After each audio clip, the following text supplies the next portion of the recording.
the new guy, just like all he does is scrub the deck, right? And he is like, but there's no for shower facilities on this vessel.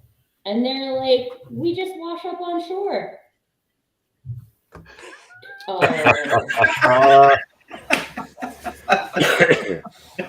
Very good. Where's Eric with his wah, wah, wah? Oh, that's fantastic. Brilliant. Good morning. Morning. Good morning How are you and doing? welcome all. Thank you very much. How are you doing? How is everybody? Oh, look, We're we are starting the live, show with a Brenna. very lame title joke. We're not online. Oh, we're on live. Yeah, We're live right now. We're live. Already live. Okay, thank you. So, Hi from Lima. with Hi that, from Lima, Peru. good morning and welcome everyone to another edition of the Digital Download, the longest running weekly business talk show on LinkedIn Live. I'm Rob Durant, and apparently the topic this week is my fault.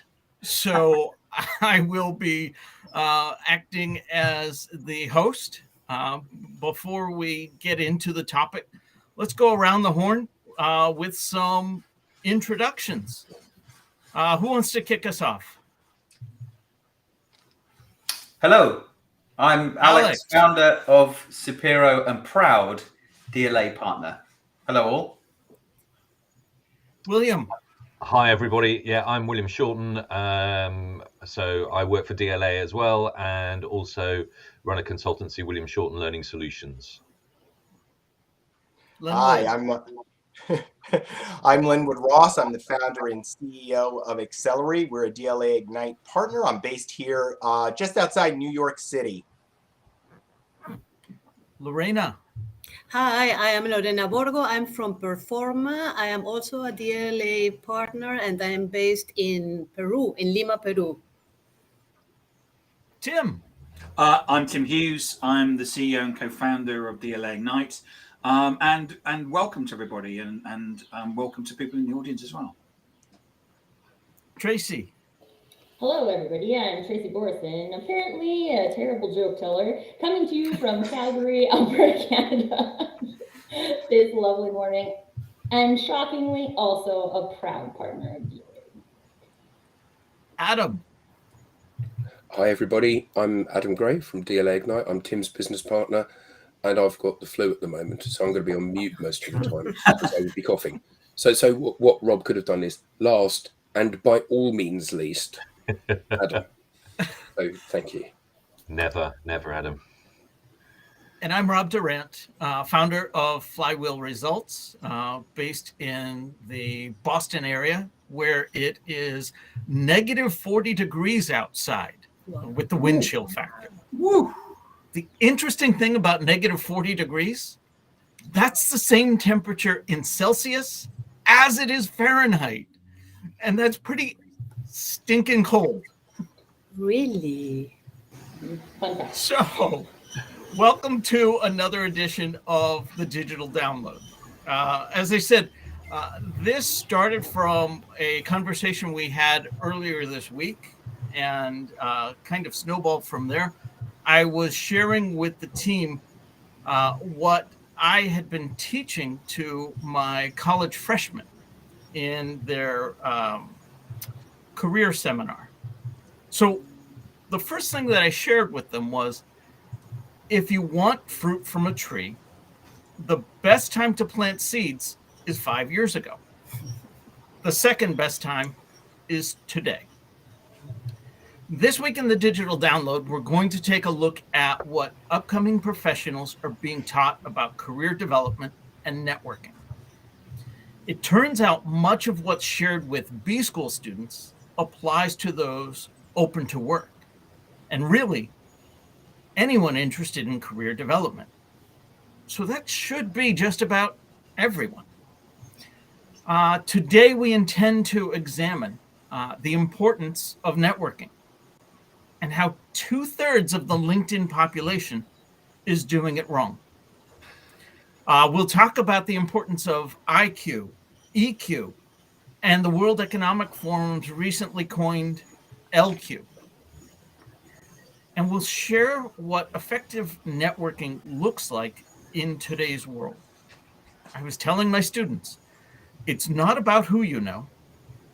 It's not about what you know. It's about who knows what you know. And finally, we will provide 3 simple steps anyone can do, everyone should do about it.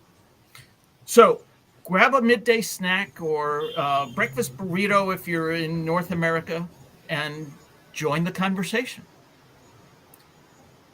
Let's kick us off with this. The importance of networking and how 2/3 of the LinkedIn population is doing it wrong. That's a pretty bold statement. Where does that come from? Where does the bold Tim, statement come from? Yeah, what are the facts behind that? It comes from Rob. Yeah. Darn it. But Tim, did you not share with us some insight? Yeah. Tell us a little bit about that. Yeah, there was a news article that came out from I think Social Media World or something, and LinkedIn have put out their new figures, and they're now at 900 million people. Oh wow! Registered on the platform. It doesn't mean they're active using it, but they're registered on the platform, and they can see a trajectory going towards 1 billion, which is fantastic. You know, 1 billion. They reckon there's 1 billion people. Well, the World Economic Forum reckons there's 3 billion people in work, which includes white collar as well as blue collar. So, you know, that's getting close to 1 billion people that are connected. But LinkedIn also admit that there was 310 million people are actually logging in. I think it's once a month. What they measure is once a month. So about a third of the people, so 2/3 of the people are on there, but they're not doing anything with it. And I never remember how many people post content. Is it like 1% or 2% or something? Yeah, I think it's like, well, the old figure was 3 million, or 1% were considered content creators, which is relatively low when you compare it to other platforms. Yeah, the latest figure I heard was like 1.7, so it's still low. I was going to say, I'm here. Isn't that good enough? William, what were It's you good saying? enough if you're part of the 1.7 and people are learning who you are and you're building relationships.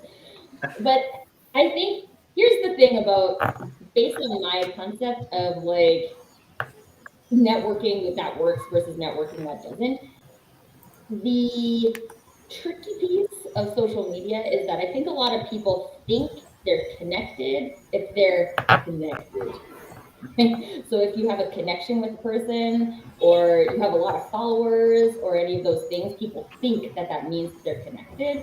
But networking is, I like the phrase that you use, Rob, like, who knows what you know, right? And that's based on sharing what you know. So either doesn't have to be in content, but sharing through conversation, or somehow sharing so that other people know what you're about. Will. Thanks, Tracy. And just picking up on that, I mean, I think I'd probably use the terms passive and active in terms of what you've described there. And I mean, it strikes me that even at 310 million, if the criteria of measurement is that you're on there once a month, it's a fairly low bar. So even out of those 310, although say it's only a third of people who are using it, probably once you dig into the figures, and you've then got somewhere between the 1% that Lenwood talked about and the kind of 310 million, you know, how many people are actually using it on a kind of regular basis and kind of contributing in some way? Yeah. So to answer Martin's question, and I think someone else had a similar question, the 1% or 3 million people that I was referring to is LinkedIn. It's who LinkedIn considers to be content creators. And I used to have that, you know, what a content creator was, their definition, at my fingertips, but I do not have that, and I will look it up for you. I think it's an interesting point that Martin brings up about content creators versus content reposters, because I think, especially historically on a corporate level, there's a lot of activity that's just based on like the business posts a post and then the employees repost it, right? So then does that look like, instead of one business content creating, and we can break down. I'm excited to hear your definition. Well, it's actually LinkedIn's definition. I just can't remember. Right. But yes, to the point I think that Rob was asking, why are so many people using LinkedIn in a way that, we would consider to be, we meaning DLA Ignite and the DLA Ignite ecosystem, why are they using it in a way that we would say is not the most useful way? It's how they're approaching it, right? So you'll have a huge portion of people who see LinkedIn as just a database. And they're going to use that database for their purpose. And their purpose, a lot of sellers on LinkedIn, their purpose is to make sales. So they see LinkedIn as a lead generation tool and they use it that way. I'm just in here trying to find people who meet my target audience. I want to connect with them as quickly as I can, pitch them as quickly as I can, and they're out. And then you have another group, they also see LinkedIn as a database, and they're looking for a job. So they're going and they're just using LinkedIn to find a job.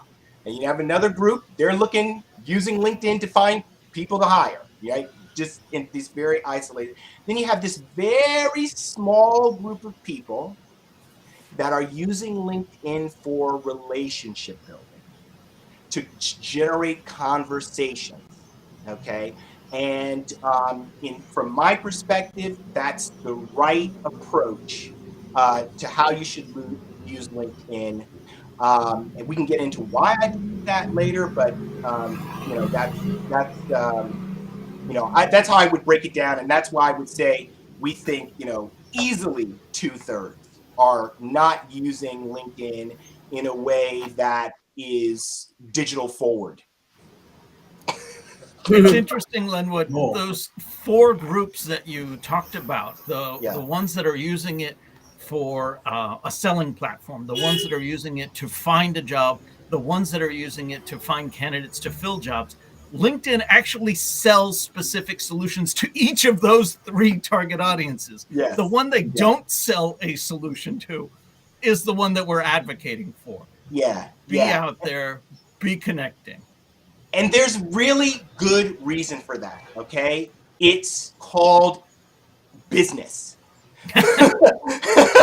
LinkedIn needs to make money, okay? So even though, LinkedIn is relatively old platform now. I think it's 20 years old, right? So the platform has evolved. When it started, when they were going viral and people were signing up and it was growing, 1,000% every month or whatever the figures were, rapidly, exponentially growing. It was a different platform than it is today, and the times were different than it is today. And so LinkedIn developed business models to support itself as it continues to evolve, just like all businesses will have to do.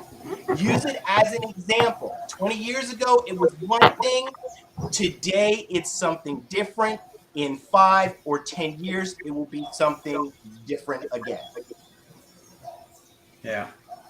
So don't you think it's ironic then that LinkedIn have designed initially a platform for, I guess, reciprocation, two-way dialogue, yet there's a heavy focus on commercializing, commercializing the model, if you like, from a sales and marketing perspective, getting their customers to do what actually has the opposite effect of it's really a conundrum, because the reason that LinkedIn was able to grow as rapidly as it has grown, or all of the social media platforms, right? The reason it's actually, just math.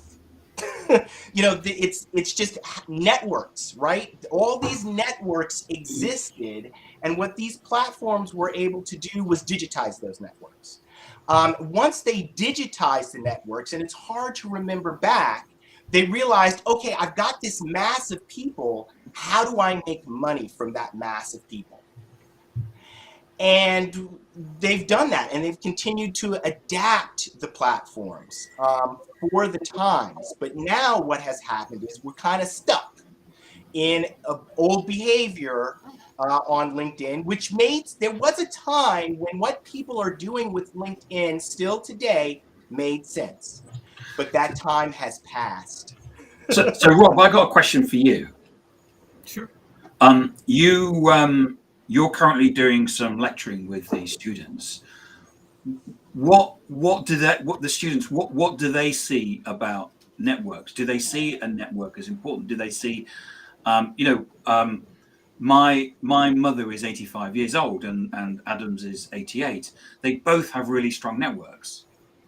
They actually see, and it's one of these things where they actually recognize the need that they know Frank down the road and whatever, and Janice and stuff like that. And they build these things even though they don't know what the word network is. What do your students think? I would say at this point, they don't even know what the concept of networking is, or having a network.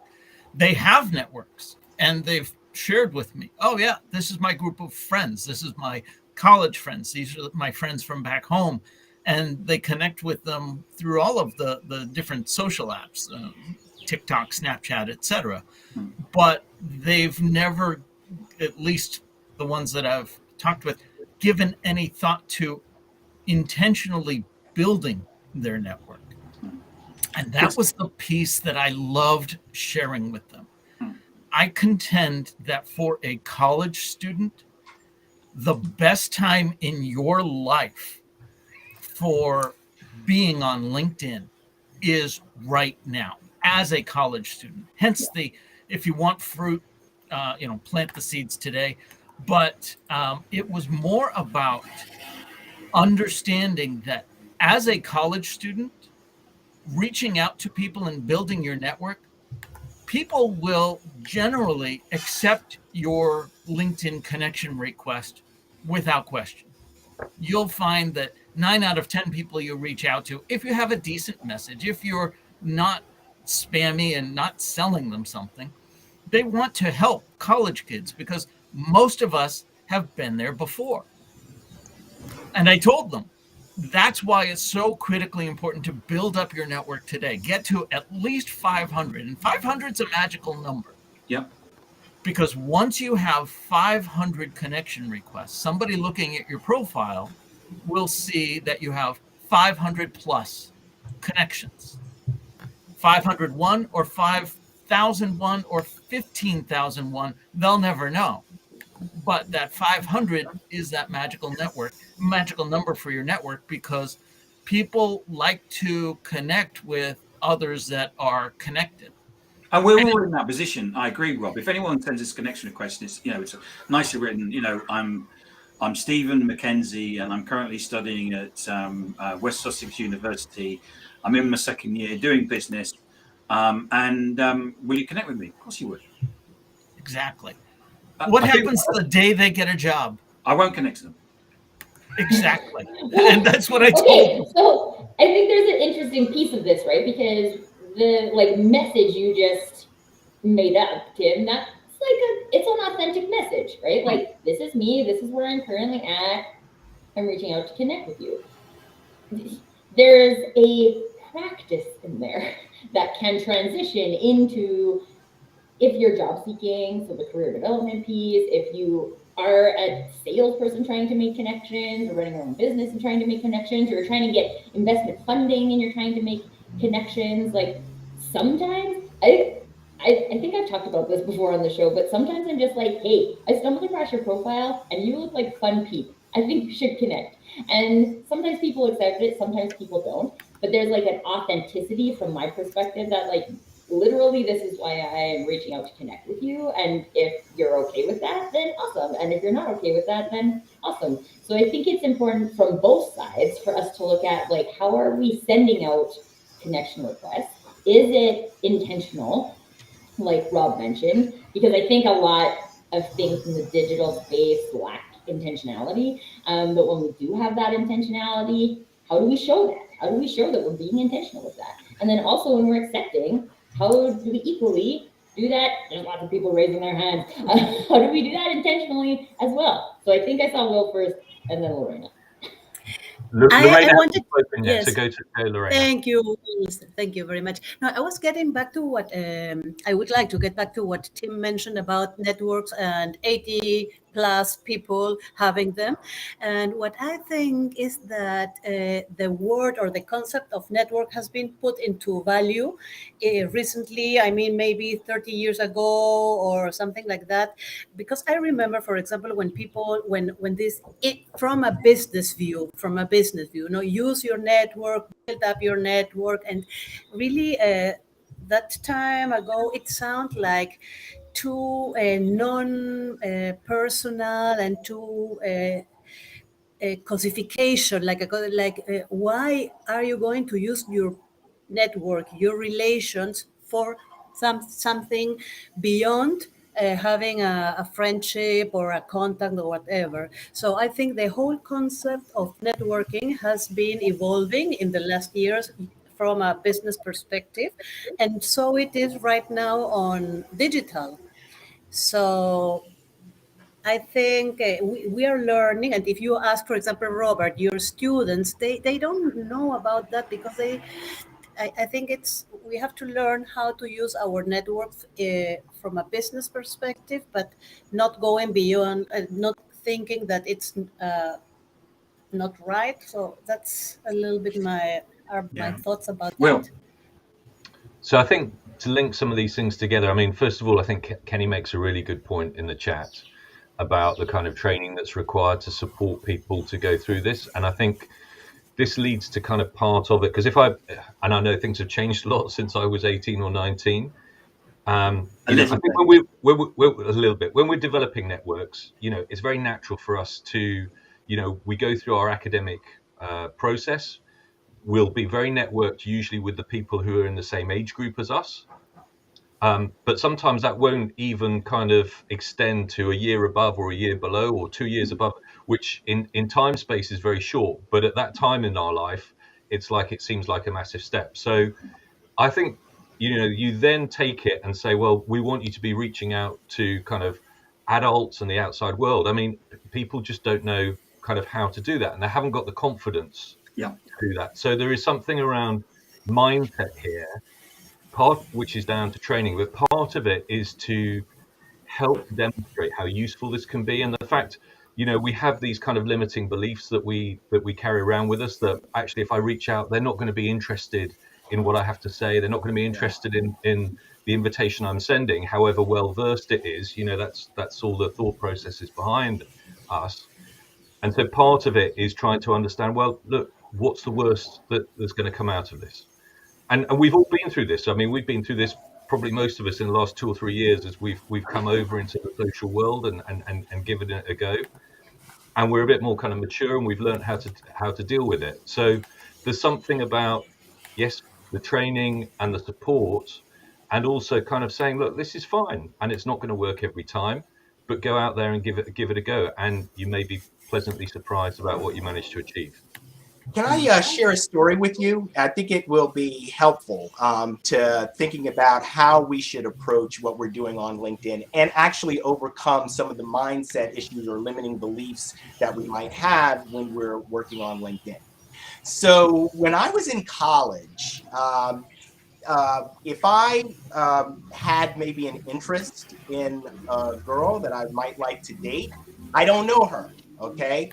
I don't just go up to her and say, hey, you want to go out? You want to do something? No, that's not how I approach it. What I do is I say to myself, you know what? I'm going to have an interaction with this person and I'm just going to plant a seed. I'm going to plant a seed. I'm going to water that seed over time. And if I want to date her in the future, I'll be able to pull the trigger. Okay, so, well, this maybe I didn't ended come up out in the quite the way friend I zone wanted it so often. But my point here is that when you are on LinkedIn and you're thinking about relationship building, if you approach a person thinking, I specifically want to connect with them and ask them to buy something from me right this minute, that is most likely going to result in a no, or, whatever the approach is. We call it connect and pitch. Okay. Because you're not interested in the relationship. You have to build the relationship first. And so when you ask, should we be teaching LinkedIn? I would say no, we should not be teaching LinkedIn. What we should be teaching is relationship building. How do we build relationships at scale using LinkedIn? Well, Okay. it's networking. It comes to that word. It's not relationship building is part of it, but networking I think is the broader fit, Lenwood. Well, and I think there's also, this isn't always the case because we've talked about different types of networks, but I think in the digital space, networking has become a lot more transactional. And there's very little relationship building in a transaction, right? If I need to go to the store and buy a bag of chips, I go to the store and I buy a bag of chips and it's not meaningful to me and I just do it, right? And a lot of what we're seeing in the digital space in terms of quote unquote networking, which I don't think any of us consider it actually real networking, but it is that transactional, right? I've had people who are like, I won't talk to you unless you're interested in buying something from me. And I'm like, okay, bye. Yeah. I agree with that, Tracy. There's so many negative connotations associated with that term networking, that I think it actually does more harm than good to think about it as networking. I mean, that's just my personal opinion. If I think about it as, when I think about it as relationship building, that immediately takes me out of a transactional mindset. I don't have to do, because I'm building a relationship in this half-hour conversation or in this, interaction that I'm having. I don't need to get everything done. They don't need to learn everything there is to know about me. I don't need to learn everything there is to know about them, because I'm starting something that's going to continue, hopefully indefinitely. But that makes an assumption that people understand what a networking is and they're comfortable with that. When Adam and I were doing business in Singapore, one of the people said to us, "You want me to connect to people I don't know? How do I do that? What's that about?" And certainly in that culture, there was a very clear view that you wouldn't connect to people you don't know, or you would only connect to people you did know. And probably you'd only connect to people that you'd shaken their hand or had some sort of meeting with. And I still think, because of the way that we've now moved online, the number of networking events, there's lots of, I have by my desk, I've shown this before, a whole pile of business cards, because it's kind of a window into a world where you used to go to networking events or meet people and used to have business cards. Someone drilling. Sorry. Rush hour in Lima. Yeah. That's a networking event in Lima sound effect. And now people aren't doing that. So so I think what happens, going back to the students, which is that actually saying to a student, well, why don't you reach out to these very old looking people? I'm talking about myself. And connect with them and say, "Hi, I'm Steve. Can I connect?" Is actually like a really scary, difficult thing to do, which is what Will was saying.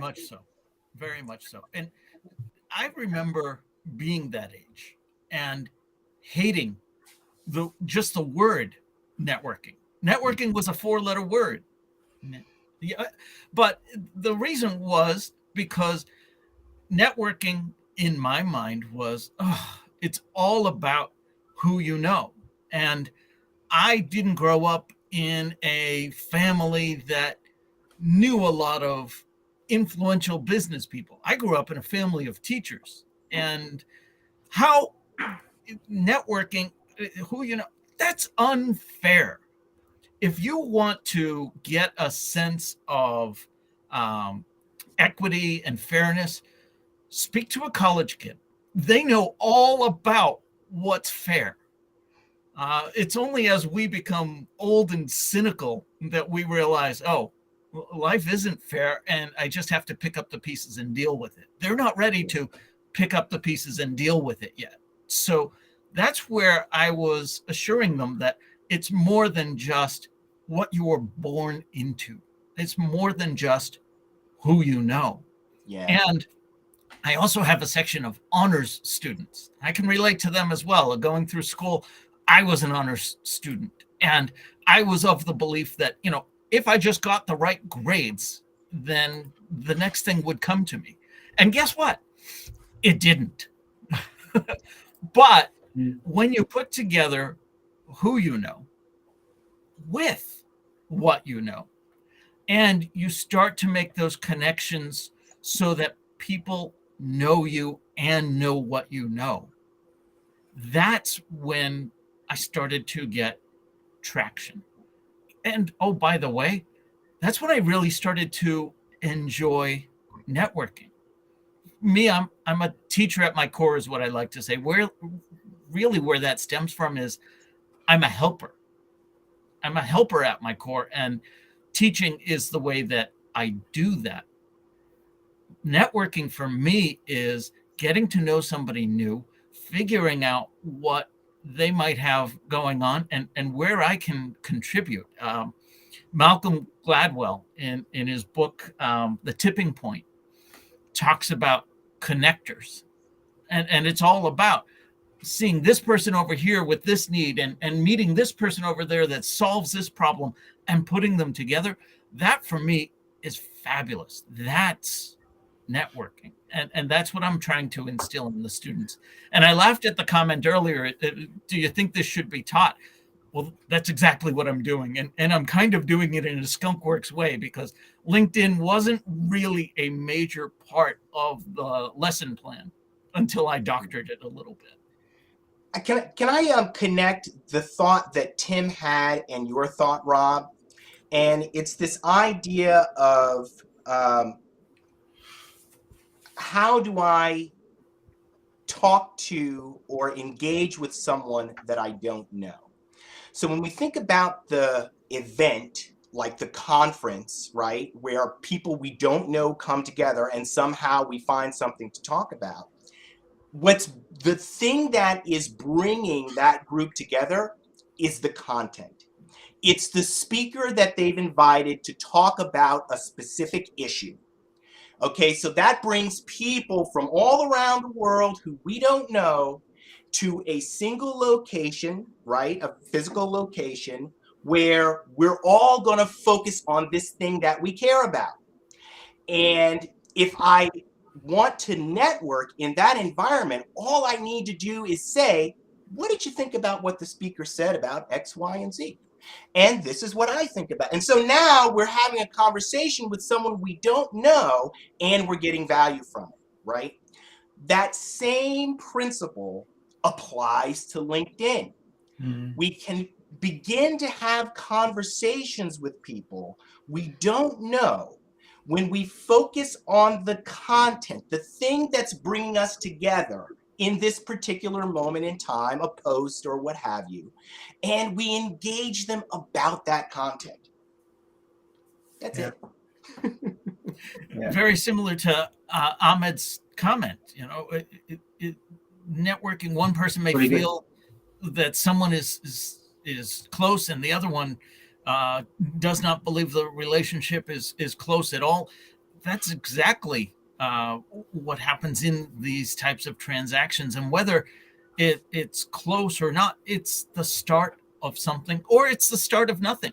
And Tracy, you've talked about where others have said, well, I only connect if we have a call, or I only connect if you're going to buy something from me.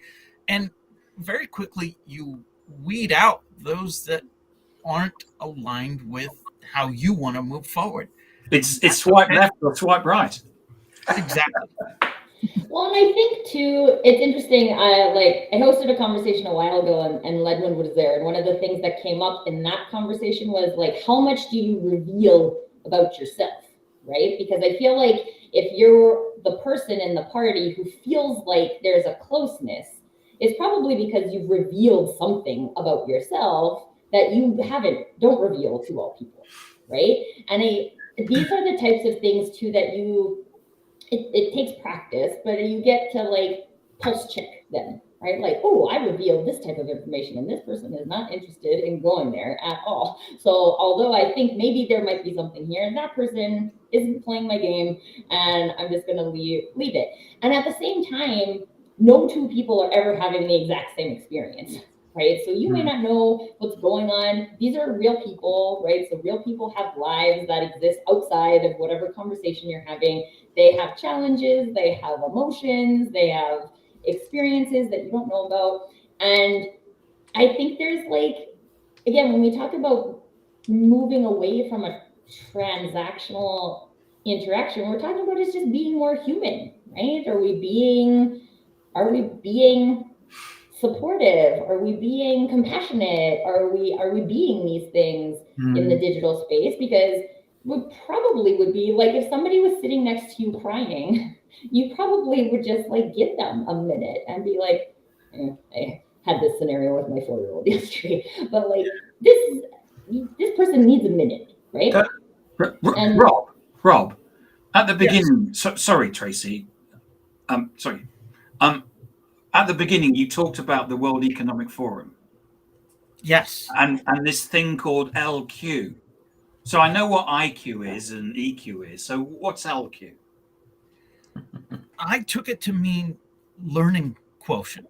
It does. How well you are at understanding new concepts. Now, it's great to have a great LQ, but you have to sharpen that sword too. That's kind of what I got from watching that video of the World Economic Forum. I know, Alex, you had made reference to it as well. What did you take from that? Yeah, there's so I think in line with what Tracy was just saying and what Len was saying about building relationships, for me that sits within that continuous learning kind of thread. Kind of before we go to what was said on the video, I think the problem we have, the challenge we have is we're all sitting here with a lot more freedom than most. So we've had the kind of freedom to try this stuff and we know it works. It works really, really well, especially if you want to speak to 5, 10, 15 new people a week. The problem is most people don't have that freedom and they have the pressure of business pushing down on them saying, how many meetings have you made? Is that conversation qualified? And they don't ever get the freedom to learn these new skills effectively.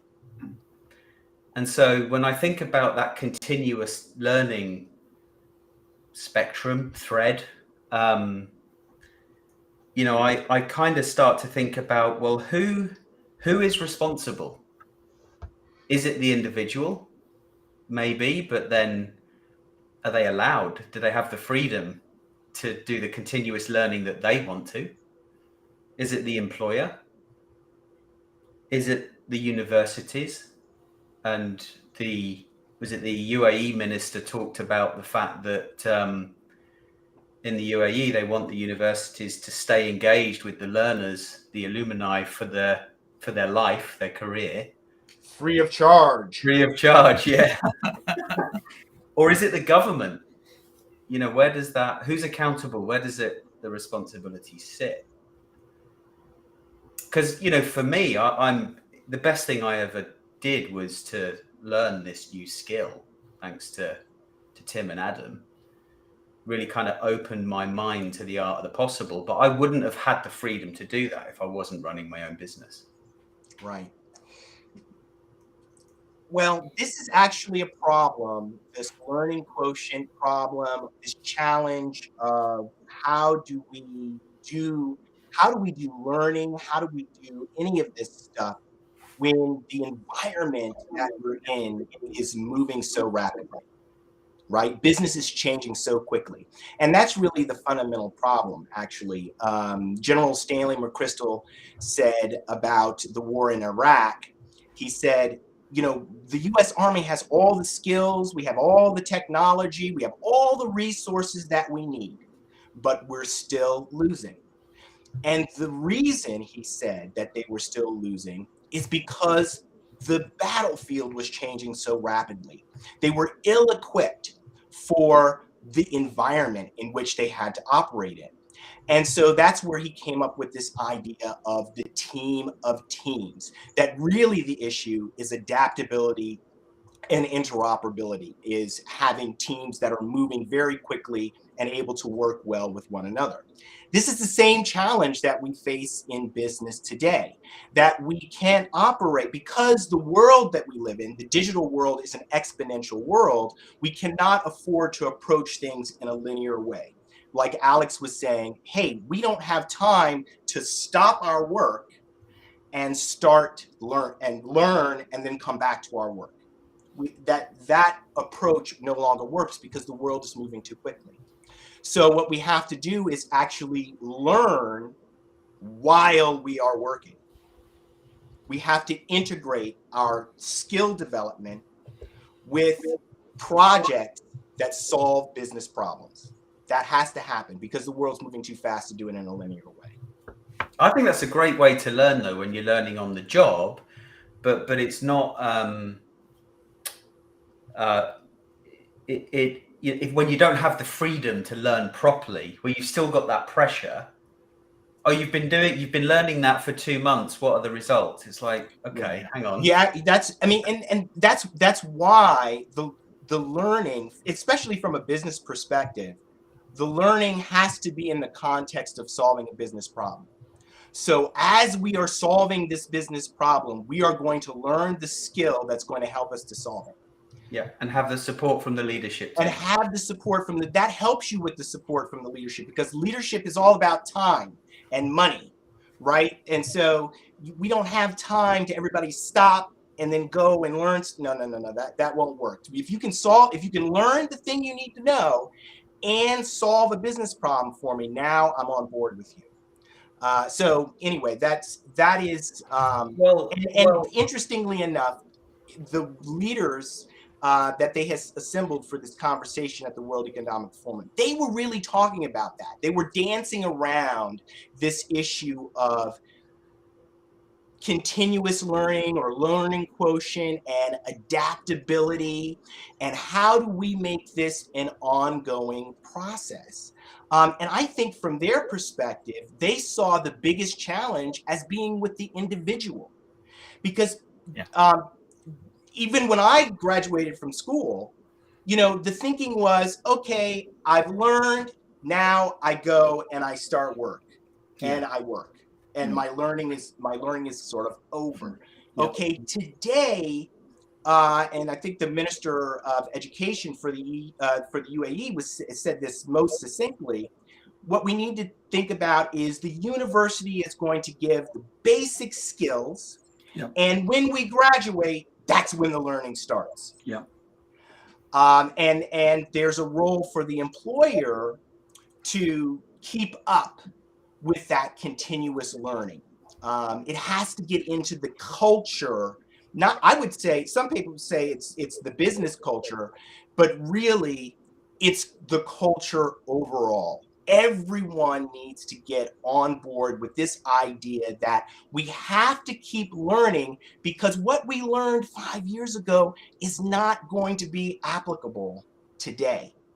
And what we're learning today, it's not going to be applicable in 5 years. So that's why all these things have to be happening simultaneously, continuously. That's the road to the solution.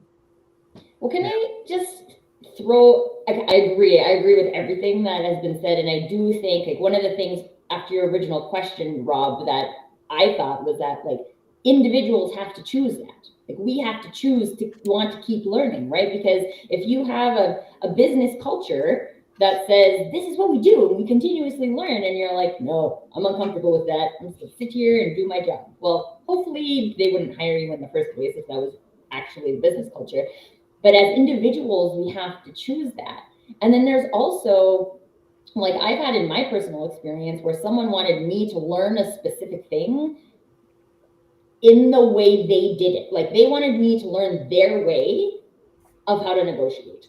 And I couldn't, because it never felt good to me. Didn't feel like I was negotiating for a good value exchange. It felt like I was negotiating to win. And I'm a collective contribution type of person, right? And so there's also this kind of individual personal brand personality piece that plays into how effective are we going to be with our own learning quotient. And like, my learning quotient and what I want to learn is different than Lenwood's and Rob's and Tim's and Will's, right? Like, and so how do we take that into consideration in the business perspective, and how do we create space for that so we actually optimize the learning quotients of each of our employees?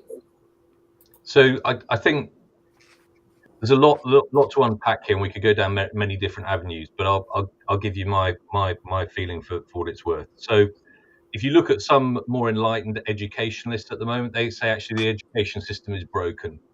We need to redesign the whole education system, going right the way back to elementary school, because what we're basically doing is kind of pushing information, and kids aren't necessarily interested in some of that. What we tend to focus on is the stuff that really interests us. So it comes back to your point, Tracy, that actually if we're told to learn something in a particular way, that's not necessarily going to kind of interest us. So the education system that we've got was designed for the Industrial Revolution, and it was basically a form of childcare to keep kids off the street. And we haven't really evolved that much since then. So there's something around actually how we design the education system to start off with. To come back to your point about learning on the job, in terms of adult research, what they'll say about learning is it's a rule of 70-20-10. 70% of what we learn is on the job, 20% is by shadowing somebody and seeing how to do something, and 10% is actually going and taking part in some form of standard training. So how do we kind of motivate people to go towards this? So one thing I think is around, you've got to create the right context for it to happen. So yes, a lot of the responsibility lies with the individual, but if you've got an individual in an organization that doesn't value training and doesn't give them the opportunity to grow, then it doesn't matter how motivated you are, you're not going to do it. But it does have to start with you. And I think starting with you, it comes down to, you can use LQ if you want. Carol Dweck talked about a fixed and open mindset. So actually it's having that ability to see things differently and not just say, well, I've been trained to do this and I'm going to just stick in that particular lane. I'm going to kind of broaden the approach that I'm going to take. So, part of it then is with the individual, that you have to have that kind of motivation. And then, with that, how collectively can we then tap into that into an organization? So Peter Senge talked about the kind of 5 disciplines, talked about collective intelligence and collective learning. And to come back to Lenwood's point about the VUCA environment we're working in, that's where you've got to kind of tap in and utilize that, because that's how you can then adapt and adjust to the environment and context in which you find yourself, in a way that's going to be meaningful and in a way that the whole organization is going to be able to benefit from it. When we started this, I alluded to providing 3 simple steps anyone can do, everyone should do about this. But before I get into that, Alex, did you have something you wanted to share with us? I did. So I think everyone on this call knows that I work with my 2 eldest sons, and love the fact that we can work together and they have the freedom to grow and follow their career. I'm quite lucky about that they want to work with their dad. So my 3rd son is doing his GCSEs. He's 15. He's one of the youngest in the year, and he does struggle with maths and English. and there's pressure on kids today to do well in maths and English, but he enjoys media and he enjoys creating content. So I'm hoping, and I think I can do this. I've started to look into it. Even as a small company, I can offer him an apprenticeship. And so, all being well, and he does well in his exams, he can join Sapiro later this year. But he did a bit of work in English, which he struggles in. And I wanted to just read it out to you because it's so topical. And the date's the 1st of February. It's just coincidental. It says, education is key to the youth of this day and age. The education system in school is still good to learn from, especially at a young age. But as we mature, the outside world becomes our classroom. Nice. Boom. Which I just thought was amazing. And the feedback his teacher gave him, I'm not naming any names, was, "That's annoyingly brilliant, Jude." Adam, were you his teacher? That sounds like an Adam response. It does. I'm just annoying. So this started with me telling my students it's all about who knows what you know, and the power of LinkedIn, and how this is the time in your life where you can best leverage it. Of course, they then turn to me and say, well, how do you do it? I won't pretend to be a LinkedIn expert. There are plenty of LinkedIn experts that will sell you the course on that. But I did share with them 3 basic tenets. And these foundations that you can build on and grow from. And truly, I believe this is what anyone can do to be more effective, not just on LinkedIn, but in networking in general, whether it's digitally or in the real world. First and foremost, be approachable. On LinkedIn, that means, having a decent profile, filling in some of the blanks, making sure that you're open to receiving connection requests, that they don't have to know your email address to even send you that request.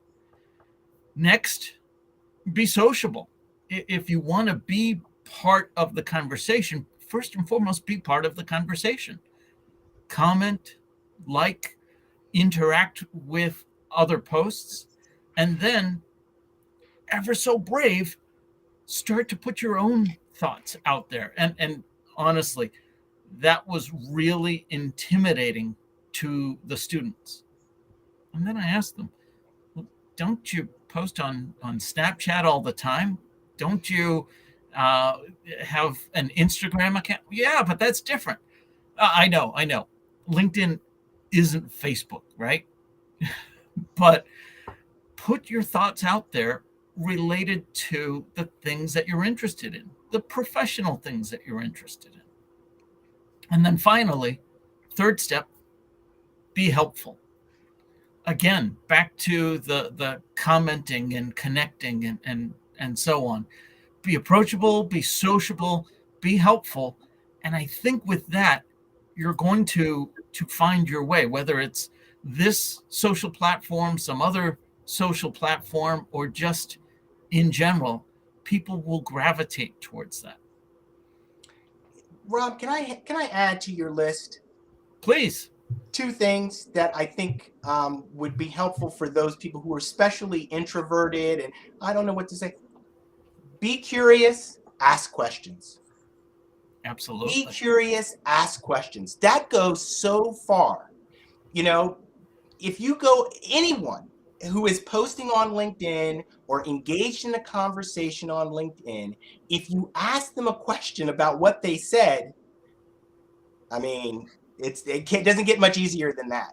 You don't really have to generate much yourself. You just ask the question. Building on that, Lenwood, I think as well, there's something, and it depends on your stage, but also reaching out and asking for a bit of help. Oh, yeah. Be humble. Humility, And I think asking for help, man, that goes so far. It's crazy. Tracy, Yeah, one of the things I just wanted to add on to that concept of being sociable, because Lenwood brought up the introversion, right? There's not one way that sociable looks, right? It's based on who you are and what feels sociable to you. It's not about saying like, oh, sociable means I have to get on a LinkedIn Live with 6 other people and talk about a topic. It might look like that. It doesn't have to, right? It can look like just asking a question. Honest curiosity, I think, is one of my favorite things. I know, because it's like, oh, I haven't had to explain this to somebody in a long time. This is awesome, right? And we all have a unique. I speak about this a lot, about your, like, what do you wonder? Hashtag what do you wonder, follow it if you want to. I just created it. There's not that much content related to it. But all of it, like, every person has a unique thing that they wonder, right? Like, you go to school and there's specific subjects that you're innately interested in, right? Wonder about that. Ask questions about that. Connect with people who are in those fields, right? It doesn't have to be connect with all people so you have a big network, right? Connect with people who seem interesting to you. Be sociable in your way. And there's a little bit of trial and error that exists in there too, right? Show up one way and then you're like, oh, no, that doesn't feel like me. And that's okay. That's part of the learning process. It's part of the learning quotient. And I think that oftentimes on like personal branding front, people think, especially coming out of college, that you should just know, right? Like, I should know how I would authentically connect with someone online. You don't. You mostly have other people telling you who you should be. And most of us get really good at being who we should be. And it's about exploring, who are we actually? How would I actually do that? And there's some failure that exists in there as well. Yeah. And for business leaders, Go ahead, Al. For business leaders, the closing comments on the World Economic Forum was that if every person, I think there's 3.8 billion workers out of the 8 billion global population. If every person learned one skill, and that skill was collaborative problem solving, it's worth $2.5 trillion to our global economy. Ooh, I love it. What would it be worth if every person learned to digital network to our economy? Maybe we should work that out. Yeah.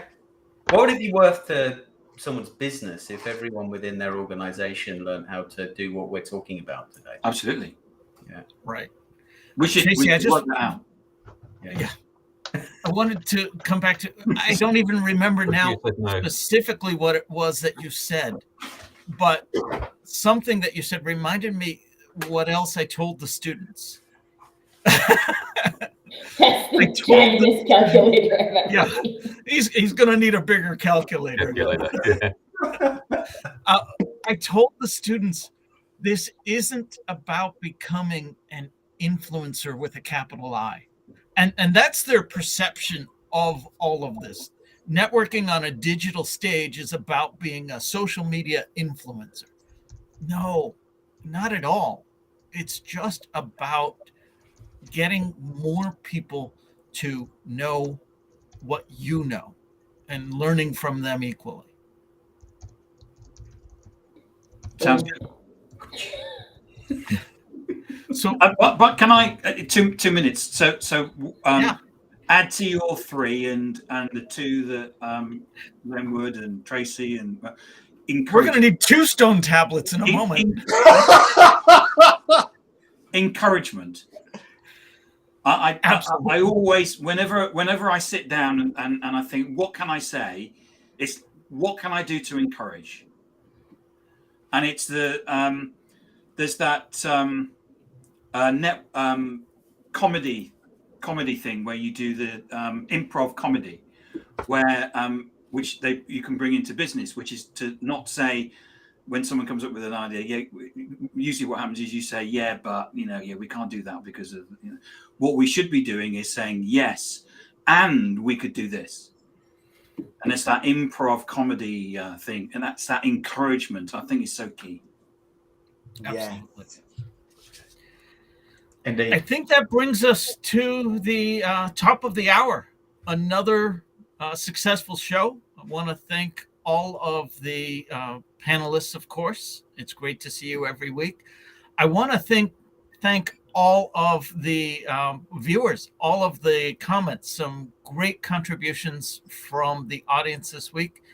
And I'm looking forward to seeing everyone again next week on the Digital Download. And I'm looking forward to when Jordan Abbott comes on. Absolutely. Yeah. Being as I know that he's in the audience now, Jordan, we want you on. We want The younger generation. Yeah. We want you to come and contribute to this. Yeah, Look, absolutely. everybody's saying yes. Come on. All right, that does us. Bye, all.